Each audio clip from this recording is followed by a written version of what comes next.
Welcome to Kenton's videos. Enjoy the video. You start by confirming prerequisites so nothing blocks you later.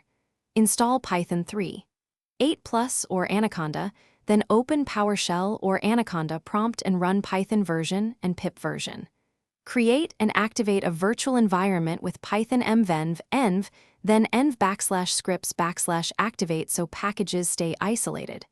Once done, upgrade pip with pip install upgrade pip, and install Jupyter using pip install Jupyter or conda install Jupyter.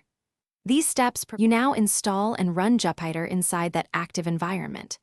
Use pip install Jupyter or conda install Jupyter. Make sure the install finishes without errors. Then start the server by typing Jupyter Notebook or Jupyter Lab.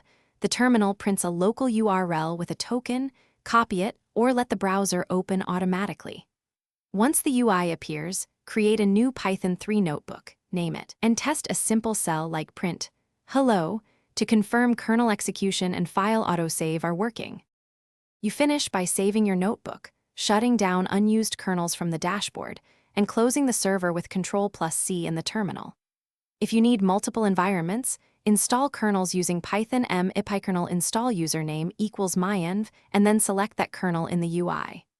If something goes wrong, check that your env is activated, path includes Python, and the port default 8888 isn't blocked or in use. Restarting the prompt, reinstalling Jupyter in the active env, or changing the port often resolves issues.